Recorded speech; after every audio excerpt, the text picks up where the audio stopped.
بسم الله الرحمن الرحیم قال ویل وت ابراهیم علیہ السلام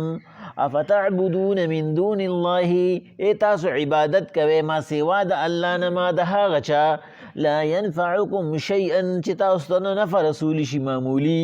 ولا يضركم نرته تکلیف رسولی شي اف لکم پتاسو ډیر افسوس دی ولم تعبدون من دون الله ولی عبادت کوئ ما سوا د الله نه افلا تعقلون لک خود عقل نکار والے قالوا ویل هغی حرقوه اسوزوے ابراهیم علیہ السلام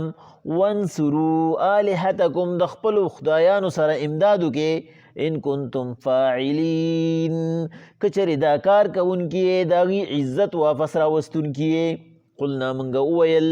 یا نارو کونی اے ورشا بردن یخ وسلاما خو سلامتیا والا علی ابراہیم صرف ابراہیم علیہ السلام وارادو به کیدن اغی اراده کړی وا د یو مکر فجعلناهم الاخسرین پس مونږ نقصانی کړل ونجیناه ولوطا الى الارض التي باركنا فيها او خلاصی ورکو مونږ د دې ظالمانو نه ابراهیم علیه السلام لا او د غروارو لوط علیه السلام له هغه ځمکې ته چې مونږ پکې برکت اچولی و چې د فلسطین ځمکه وه فيها للعالمين دفار د مخلوقاتو ووهبنا له اسحاق انام کی وتورک منگزوی اسحاق علیہ السلام ویعقوب نافلا او نوسیسی وائی چی یعقوب علیہ السلام وکلا جعلنا صالحین طول نیکانو وجعلناهم او اگرزل منگدی ائمتا امامان یحدونا چلار بے خول بے امرنا زمنگ ده پیسلی او ده حکم مطابق واوحینا الیہم منگو توحی کڑوا فعل الخیرات چی تلوار کوے پنیکو کی کارون کوے دنیکو ویقام الصلاة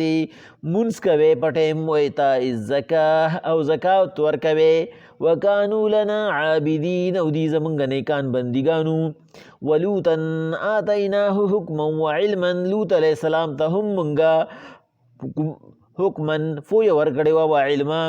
او علم متورکڑی حکمن نبوت متورکڑی و علما او فوی متورکڑی و نجیناه او نجات متورکڑی منگا من قریت اللتی دهاغ کلنا کانت تخمل الخبائس چی دا اغی اعمال دیر ناکارو انہم کانو قوم سوء بشکاو غیو قوم ناکار فاسقین او گننگاران وادخلناه فی رحمتنا داخل کړو مونږه په خپل رحمت کې انه من الصالحین بشک دی نیکانو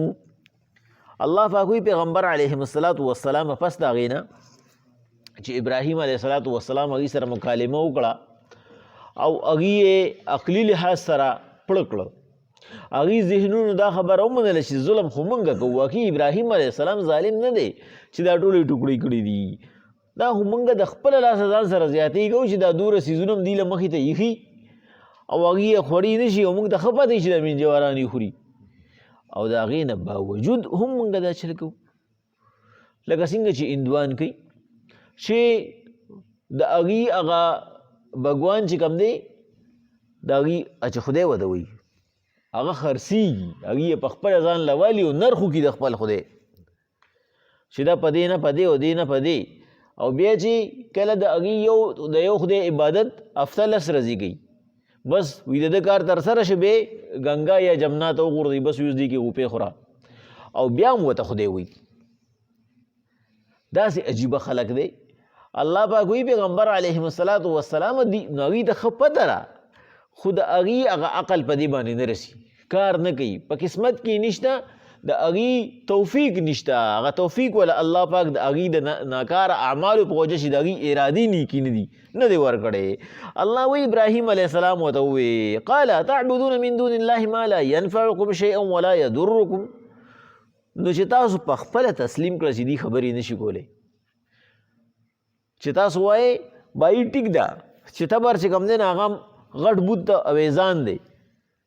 خدا چې چا سره ظلم شوی دی هغې خبره قدرې نشي کولی چې دا هر څه موږ سره دو کړو نو دا تاسو ولې د دې عبادت کوئ چې دې تاسو ته نفع رسولی شي او نه نقصان د ځان دپاره یې څه ونه کړو اف لکم ستاسو په دې عقل د افسوسي تفسیر ساوي لیکي ستاسو په دې عقل د افسوسي شنه خره یې تاسو د عقل دومره نه چلیږي ولې ما تعبدون من دون الله ولې د الله نه ما سوا د بل چا عبادت کوئ دا خو ثابته خبره شوه چې د الله نه ما سوا د بل چا عبادت هغه عقلی لحاظ سره جایز نه دی افلا تعقلون لږ عقل نه چلوئ لږ د عقل نه کار نه الی اوس یو بنده چې هغه سره ستا د مقابلې تاب نی نه په خبرو کې نو په عقلی لحاظ سره او نه نقلي لحاظ سره یعنی موږ وایو په پښتو کې هغه تا ته پړ شي نو بیا هغه څه کوي هغه بیا تا له ښکاره دمکي درکوي بیا خو پکې بل څوک نه بل څه پکې نه کېږي بیا نو هغې ابراهیم علیه السلام ته د دمکی په شکل کې ووایي حرقوه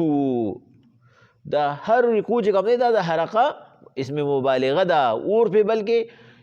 یعنی بار بار پې اور بلکې سم تیز اور وته بلکې موږ به دا ووایو حرقوه د ده لپاره سم تیز اور بلکې د څه دپاره دا هغه ووایي چې ابراهیم علیهم السلام ویریږي او ابراهیم علیه السلام د دې خپلو خبرو نه منع شي ځکه چې یو میاش خلکو چې کوم دی هغه لرګي راوچلول یو میاش نو یو میاش پوره ټایم وکنه دا چې ما تاسو ته ووایي دمکي ورکړه دمکي په دې شکل کې وه چې دا دومره ټایم و ابراهیم علیه السلام سره چې ابراهیم علیه السلام خپله خبره بدله کړي او ابراهیم علیه السلام د خپلې خبرې نه نه اوړېدو وایي ځوانانو خو لرګي راوچلول خو چې کومې زنانه وې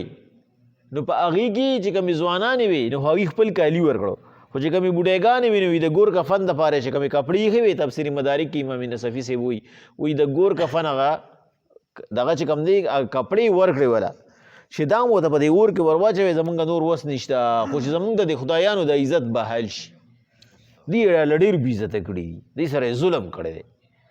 نو وایي هغې ورسره هم نو داسې عجیبه اور بل شو چې وایي د هغې هغه شغلې به چې کوم دی نو په دې غیر چاپېره ریاستونو کې هم لیدې شو دا خو په بغداد کې بل شو او چې بغداد سره کوم غیر چاپېره علاقې وي نو وایي هغې به لکه د شپې چې کوم دی نو مونږ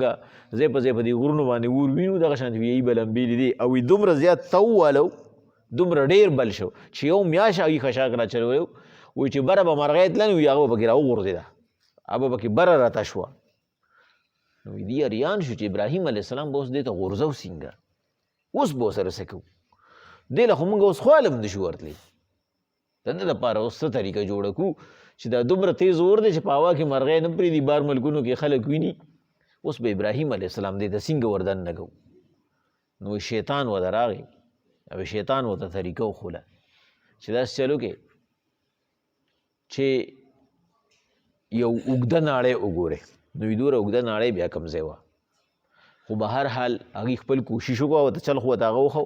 وایي چې اوږده ناړۍ وګورې او هغه ورته بره په ونه کې ځوړنده کې او دله جوټه ورکې چې د اور د پاسه شي بس کټې کوي بس وبه غورځېږي ورته نو چې کله خلکو دا طریقه وکړه وایي چې د ابراهیم علیه السلام د کپړې وباسئ نو ابراهیم علیه السلام به وایي ړومبنۍ کسي ځکه ټول خلک به بې کپړو راپاسي نو د پیغمبر علیهم السلام نه علاوه به هغه ړومبنۍ کسي چې هغه ته به جنتي کپړې اچولی شي ولې د هغه نه د دې دین دپاره په دنیا کې خپلې کپړې وباسلی شوي وي چې دې داسې وسوځي چې اډوکې هم پاتې نه شي چې بس بلکل ایره شي نو وایي چې کله هغې رالی جوټۍ والا ورکوله نو فرشتې رالی وي هغه ناړۍ کلکې ونیسلې یو فرشته هم کافي وه او الله ګڼې فرشتې راولېږلې نو یې به جوټه ورکوله هغه ابراهیم علیه السلام به رضی نه خوځېده نه بس وی خلک وي ټول پرې راغونډ شو چې اوس دله جوټه ورکوو داس دومره عام انسان موږ ته ښکاري او دې دومره دروند دی چې دې جوټه نه خوري وی ستړي شو پې په دقه وخت کې شیطان بیا راغی چې زما منصوبه خو ناکامه کېږي یې ورته ویې چې داسې چلو کې چې ډمې راولې او دلته کې وګډوې چې کوم ځای کې میوزیک او کوم ځای کې ډمې ګډي نه هغه ځای کې فرشتې د رحمت نه ټینګېږي د رحمت فرشتې دلته نه ځي هغه خلک بس بلکل دغه وخت کې هغوی عذاب ته تیاري دا د الله رحم دی چې رانولي پې کني عذاب ته تیاري هغه وخت کې بیمانه ځي چې دغه ځای کې مړ شي ځکه چې د رحمت فرشتې ترې نه لرې لرې تښتي بس وي هغوی دغه چلو کو ډمې راوستې چې ډمې راوستې بس وي هغه تارونه هغه راسس شو د ابراهیم علیه السلام جوټه ورکړه دا ټول امام کبیر تفسیر کبیر کې امام رازي صاحب راغستي دي او امام نصفي صاحب مدارک کې راغستي دي چې ابراهیم علیه السلام چې کوم دی نه هغه د اور د پاسه شو بس دی پسې ناړی کاټ کړه نو ابراهیم علیه السلام موږ بار بار دا خبره کړې وه چې جبریل علیه السلام وایي څلور ځایه کې زه ستړی شوی یم زما 600 وزرې دي د مشرق نه مغربه پورې یو وزر دی چې یو پېره زه وره پومنو هغه ټوله دنیا را لاندې کي او زه څلور ځایه کې ستړی شوی یم په هغې کې یو ځای دا و چې کله ابراهیم علیه السلام هغه اور ته تو ما ته الله پاک وي اله جنت ته ځان رسوه د جنت نه کپړې والا ابراهیم علیه السلام ته واغوندوه او ځان سره فرشتې والا او تخ ورته کېده او په ارام یې کېنوه ما دا ټول کارونه کړي دي د سترګو په رب کې وایي چې ابراهیم علیه السلام کله اور ته لړو نو الله پاک وایي دلته الله خبره کوي قالو هغوی ووایي حرقوه دی اوس وځوئ وانصروا الهتکم د خپلو خدایانو مدد مو وکړئ ان کنتم فاعلین که د هغوی عزت واپس راوستونکي یې قلنا موږ ووایو یا نار کوني بردا وسلاما علی ابراهیم ای اوره ته شا یخ او سلامتیا والا په ابراهیم علیه السلام باندې دو الفاظ پکې الله راوړو بردن یخشا بیا دلته کې دا دو الفاظ دا دي وسلاما علی او سلامتیا والا ځکه چې الله ورته وایي چې یخشا نو دوره به یخېده چې ابراهیم علیه السلام ته به بیا په اور کې یخني لګېده هم به تکلیف الله وی نه سلاما سلامتیا والا چې څنګه ابراهیم علیه السلام ته پکې امني هغه غومره یخشا او بل علی ابراهیم ګورې صرف په ابراهیم علیه السلام باندې یخشه که الله ورسره علی نه وي لګولی وسلاما ابراهیم نو د ټولې دنیا اورونه به یخ شي دا اور به ګرم نه اوس خو الله ورسره علی ولګو صرف په ابراهیم علیه السلام یخشه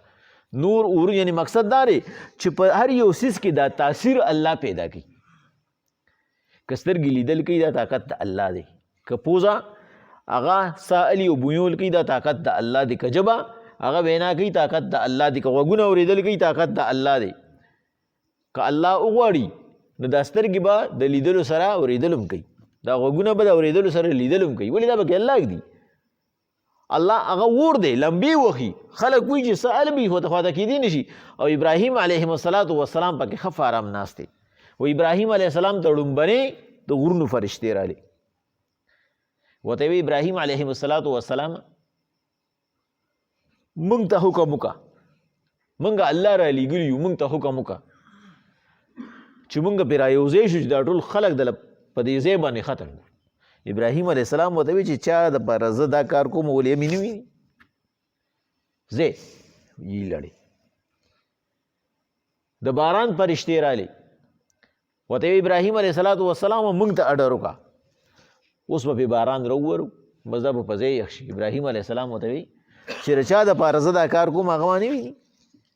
ځې هغې هم لړې د هوا فرشتې راغلې هغوی ورته ابراهیم علیه السلام موږ ته اډر وکړه دا اور به موږ د هر یو کس کور ته ورسو ابراهیم علیه السلام ورته هم اکه الفاظ وی الله پاک جبریل علیه السلام ته وی چې ورشه او یا زره فرشتې ځان سره واله او دا تخ ورته ښه اراسته پیراسته که او کېنه ورسره چې دې تنګېږي نه نو ابراهیم علیه السلام په دغه اور کې دغه اور په 6 میاشتې بل شو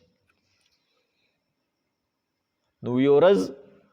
د نمرود لور وه سارا بیبي چې بیا ابراهیم علیه السلام ورسره واده وکړو ویې بره چت ته ختلې وه وی چې راکوزه شوه ورته وی پلاره ځان له داسې کار کتلی دی تره څه پته مې چې اوس ته دا اور مري نه چې دا به کله مري چې زه ابراهیم ووینم چې سالی دی دا خو مزې دي دا خو بلکل دروغ رمټ دی نو په دې ځای کې 2 اقوال دي یو قول دا دی چې سارا بیبي ورته ووایي زه درشم ابراهیم علیه السلام ورته وایي چې او راځه که یو قول دا دی ورته وایي ته بار راوتی شي ابراهیم علیه السلام په اور کې را روان شي راووته بار چې دوی ورته وکتو وی اریان دریان شو نمرود ورته وایي ولې تا باندې اور اثر ونه کړو نو هغه ورته وایي اور خو هم د هغه چا بنده دی د چا چې زه بنده یم او د چا دپاره چې زه دا قرباني ورکړم هغه ته اور څه دی وی نمرود ورته وایي چې 100 غواګانې حلالومه چې ما معاف کړي. وی هغه ورته چې دا په غواګانو نه خلاصېږي. وی تر 2000 پورې ورسېد. احکام القرآن کې امام جساس صاحب وي ابراهیم علیه السلام ورته چې الله خفه شوی دی، اب صرف او صرف په ایمان وروړو باندې رضا کېږي. هغه ورته چې دا چل دی، دا لور مې واله د دې سره نکاح کوم، دا زما د کار نه ده، دا ستا عقیدې واله ده او بس زه د دلته نه. نو ابراهیم علیه السلام هغه چې کوم دی نو په خپل لاس باندې د هلته نه رخصت کو چې درته ګورم نو خو زما زه نور سیوا کېږي او نور تکلیف ته که رسوم نو نور نقصاني کېږم. خو ځه الله پاک وی وارادوا به کیدا فجعلناهم الاخسرین. هغوی د مکر اراده کړې وه، موږ د هغوی مکر هغه په نقصان کې بدل کړه د هغوی دپاره. فجعلناهم الاکثرین، هغوی هم وګرځول نقصانیان. نو نقصانیان څومره شو چې هلته کې کم کسان راغلي و ناستو، څوک وایي 13,000 څوک وایي 20,000 چې دغه اور کې عیسی اخیستې وه. الله پاک پې ماشي راوسته او وی هغه ماشي چې څنګه راله نو وی هغه ماشو ته نه دا وینه داسې اوس کله چې هغوی تشه ډوکي پاتې شو، په هغه ځای باندې ډېرې شو، په ماشي چې هغوی اړو دا ماشي څه ګڼل نه. او وی یو ماشي چې هغه ته نه بچ شو، وی نمرود ورته وی چې دا یو خو پکې مړ کې دا دوره د دنیا لښکر راله برباد کړو نو دې خو لرې کې که نه.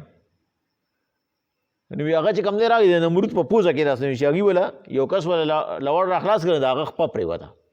ګوډ ماشي ورته وایي، او هغه د نمرود په پوزه کې ورننوت. نو د پوزه کې وله کار شروع کړو. نو چې کله به څوک راتلو د نمرود ملاقات له، نو نمرود به ورته وایي چې له اول نه داسې چل وکړه، دغه ځای کې دا چیتره پرته ده، یو کول کې چیتره ده، یو کول کې سټک دی، چیتره پرته ده، دا زما د سر له یو 10 پیرې را خلاصه که، بیا به سره خبرې کوم. دا زما سلام دی، ما سره چې سلام کوې زما د سلام دا طریقه ده. نو چې یو 10 پیرې به در خلاصه کړه نو بله غونته خوله وویسته، نو به ورته چې خطه سوې اوس راته ووایه. نو الله پاک وایي فجعلناهم الاخسرین، پس هغوی موږ ټول نقصانیان کړو. په ګوډ ماشي باندې نمرودو هغه الله پاک برباد کړه، چې په خپله د خدای دعوه کړې وي زه خدای یم. الله پاک وایي څوک چې زما شي زه هغه شمه، او زه چې د چا شمه نو زه ورسره بیا په داسې شکل کې امداد کوما. ونجیناه ولوطا الی الارض التي بارکنا فیها للعالمین، او نجات ورکړو موږ ابراهیم علیه السلام ته او د هغه ورواره لوط علیه السلام ته په هغه ځمکه کې چې موږ پکې برکت اچولی دی دپاره د عالم و چې هغه د فلسطین ځمکه ده. الله وایي بس ما ورته وایي چې د دلته نه هجرت وکړه، اوزه د عراق نه ځه. بس هغه چې کوم دی نو ځان سره لوط علیه السلام کو، لوط علیه السلام اردن کې دیره شو، ابراهیم علیه السلام فلسطین ته راغی. الله پاک وایي ووهبنا له اسحاق، ما ولا اسحاق علیه السلام زوی ورکړه. دا اسحاق علیه السلام بیا ډېر وروستو ولا الله پاک ورکړو چې هغه وخت کې د ابراهیم علیه السلام عمر 147 سالو. نو د 3.5 کالو په عمر کې الله پاک ولا اسحاق علیه السلام ورکو. او ابراهیم علیه السلام دغه د اسماعیل علیه السلام ته نه مشر و، د هغه چې کله ولا الله ورکړو د ابراهیم علیه السلام عمر 110 سالو، یو قولدار 100 سالو. او د هغې نه پس بیا ابراهیم علیه السلام 3 نور ودونه وکړو، والله پاک ولا د هغې نه 14 اولاده ورکړو چې پای کې 6 زامنو چې هغې کې چې کوم دی نو دا مدین ښار چې کوم آباد دی دا هم د ابراهیم علیه السلام د زوی نوم د یو مدین و یو مدین د هغه په نوم باندې آباد دی. الله پاک وایي و یعقوب نافله، او یعقوب علیه السلام هم وله پکې سیوایي ورکړو. سیوایي څنګه دی نو سې و دومره لوی خاندان هم وله ورکړو په څه وجه باندې چې د هغه موږ ویلي په سوره بقره کې چې د ابراهیم علیه السلام ټول عمر په امتحاناتو کې تیر شوی و. وکلا جعلنا صالحین، دا ټول نیکانو. وجعلناهم ائمة یهدون بامرنا واوحینا الیهم فعل الخیرات، دا ټول منګه پیشوایان جوړو. امام چاته وایي؟ امام دې ته نه وایي چې هغه د اړالي او هغه د خپل روټۍ دپاره چې کوم دی نو هغه خلکو له مونځ ورکوي، او هغه د چې کوم دی د خپلې تنخوا دپاره کله د امیر صاحب اوري، کله د حاجي صاحب اوري، او کله د یو مشر اوري، کله د بل مشر اوري، او د هغې د مزاج مطابق د مسئله کوي او د هغې د مزاج مطابق د حکمونه کوي. نه، هغې ته امام نه وي، هغې ته عمام وي. او عمام ویلی شي وریځې ته، وریځه تیار راولي په خلکو په محله خپله باندې تیار راولي د اسلامي احکاماتو نه اخلاص کي چې کله د یو مني کله د بل مني. الله وی امام چا ته وي؟ یهدون بامرنا، چې هغه لار زموږ د حکم مطابق ښیي، هغه ته د یا فایده یا نقصان ښوي. بایي قرآن دا وی، حدیث دا وی. بھائی ستاسو دا مسله ده دا مسله ده دا مسله د قرآن په دې کې دا ویلي دي او حدیث پکې دا ویلي دي. لکه یو خبره پکې وکړو، لکه حضرت ابو هریره رضی الله تعالی عنہ یو حدیث مبارکه را نقل کو. یو کس راغی او هغه چې کوم دی نو وی چې یاره زه د دې ګاونډي په دې دیوال باندې بینش ږدمه، نو دې ما ته وایي چې نه بږدي. ابو هریره رضی الله عنه ته ما د پیغمبر صلی الله علیه وسلم نه اورېدلي چې پیغمبر صلی الله علیه وسلم وی چې کله ستا ګاونډي ستا نه ستا په دیوال کې د میخ ټکوالو یا د بینچ د سر کې ښودو اجازت وغواړي، نه هغه له به اجازت ورکې. نه ټولو خلکو باندې دا خبره بده ولګي، د وایي سرونه ښکته کړو.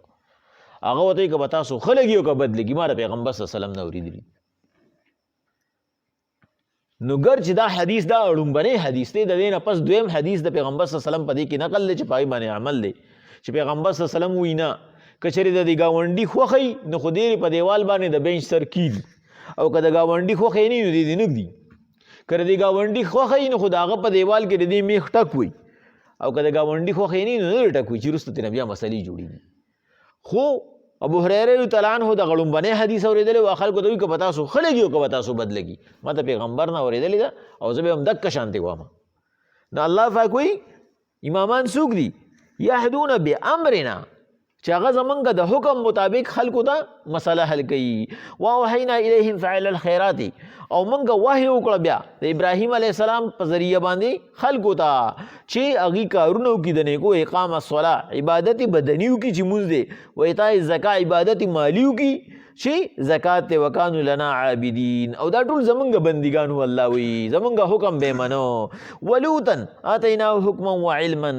لوط علیه السلام هم هغه پیغمبر چې موږ له حکمت ورکړو چې نبوت و علما، او موږ له د فیصلو کولو طاقت ورکړو. ونجیناه من القریة التي كانت تعمل الخبائث، او موږ له خلاصي ورکړو د هغه کلي نه چې صدوم و چې دایي اعمال ډېر خراب وو. زمونږ فکر دا وایي چې کوم ځای کې خبره د بې حیایۍ راځي نو هغه به بار بار نه ځو